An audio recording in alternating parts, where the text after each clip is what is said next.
Global happenings today. We communicate. We analyze global news. Stay tuned. Hello beautiful people, welcome back to our channel. This pressure is really mounting in Rivers State. Now the question now is, why is it that all eyes seem to be in Rivers, and why is it that there are a lot of questions begging for answers? All of this surrounding Fubara. Let's dive into the news to find out this whole issue of the assembly fire, as people are coming out to open up on the pressure they are getting to amplify a lot of issues. We're going to give you full details on that in a moment. But before we do that, kindly subscribe to our channel. According to the news, 4 persons who were previously detained in connection with the fire incident at the Rivers State House of Assembly have raised fresh allegations, claiming they are being pressured to alter their original statement to implicate Edison Ehis, the chief of staff of the suspended governor of Rivers State, Siminalayi Fubara. Now, these 4 persons are Chime Izabaleke, Kenneth Basa, Oladele Lukman, and Macpherson Olumini, who were in November last year acquitted of the charges after about 6 months in Kuje Correctional Facility. At a press briefing in Port Harcourt on Monday, Izabalaki said they were recently contacted by a prominent PDP leader in Obiopo local government area to reverse their narrative. Now, 3 of the 4 acquainted suspects consented to appear on camera during the press briefing.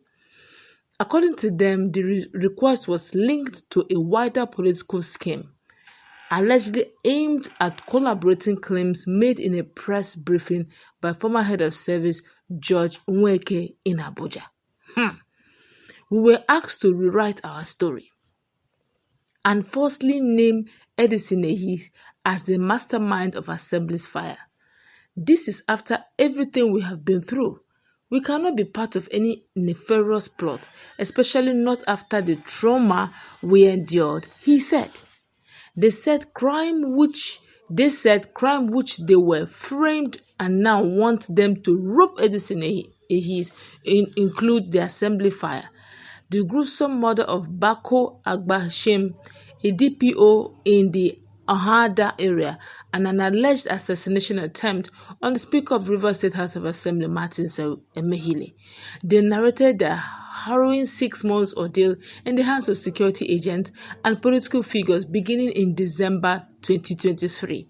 They recounted being arrested under alleged dubious circumstances, beginning with Oladele on December 5, 2023, Chime and Macpherson on December 16, and Kenneth on January 5th, then allegedly blindfolded and detained at the Federal Intelligence Response Team FIRT facility in Port Harcourt. They said they were allegedly tortured, denied legal access, and coerced to sign false confessions. One particularly disturbing incident, they said, involved a 7-member of the Rivers State House of Assembly who visited them with a uniformed officer and pressured them to implicate Ehis. When we refused, they turned to beatings and starvation, they said. They also accused the former local government chairman of offering them bribes, including 200 million naira and overseas relocation for their corporation. These inducements were reportedly offered again during their detention in Abuja, to which some of them had been forcibly transferred. In one case, they explained that a different detainee was allegedly promised his freedom if he identified Kenneth Basa as an arsonist. After over 6 months in Kuje Correctional Facility, the matter was transferred to the Federal High Court, Port Harcourt, where in November 2024, all charges were dropped. Now free, they say it is time to speak out, not just for themselves, but for other innocent citizens who may be suffering in silence. This country belongs to us all. No one should be tortured, No one should be tortured or forced to lie for political convenience. We call on civil society, the media, and all justice-loving Nigerians to rise and resist these state institutions against innocent citizens.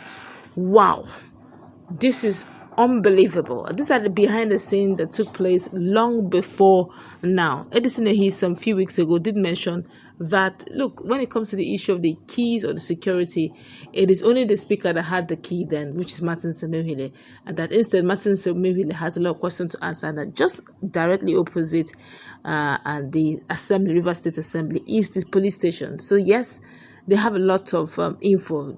The assembly fire took place, so it's for him to answer. My colleague is in the house with these guys who are initially, if you remember, if you've been following us on our platform, notice that these guys were initially detained during the defection, Bohaha, court cases, where 4 of them were detained, and after a while we didn't hear anything about them. Now they have been set free. Of course, they mentioned how they were set free, and they are now opening up their mind on what they went through in the hands of politicians.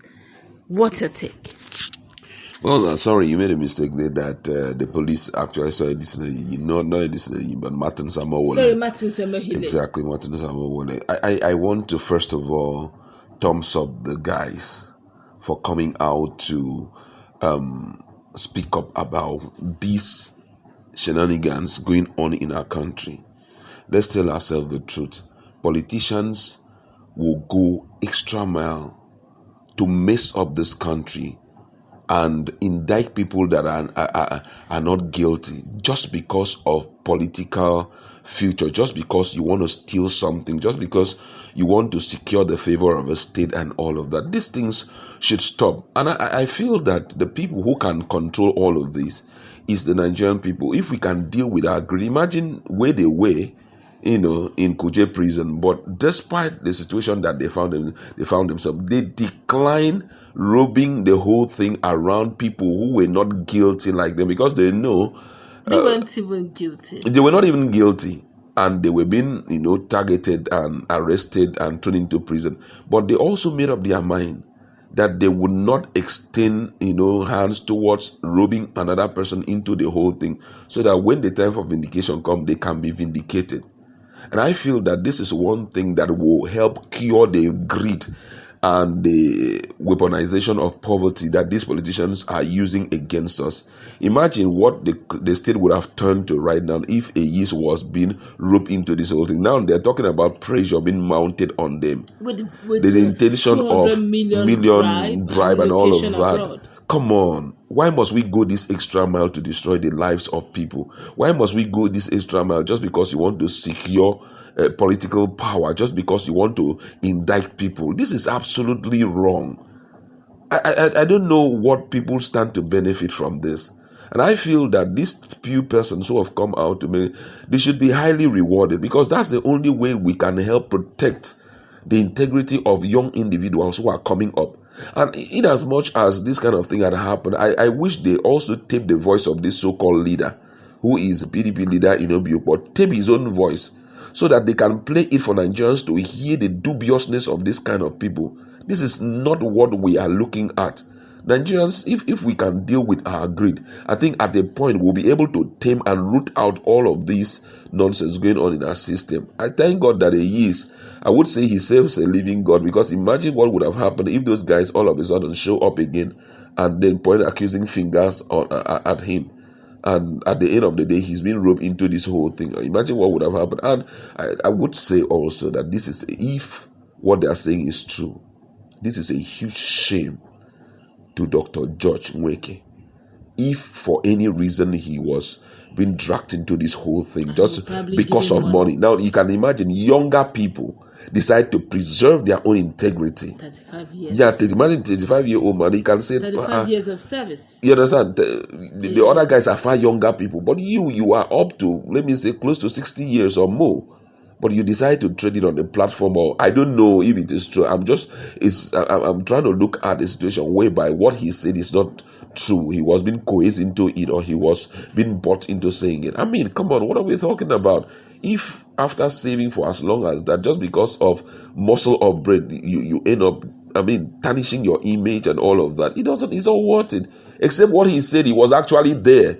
But I really doubted that he was there. People did. Most people doubted it. Don't forget that if you watch the video, they say, okay, read the paper before you. All right, then time will tell. We really don't know, but time will tell. These are all the facts right before you. Let's brainstorm in our comment section. What's your take?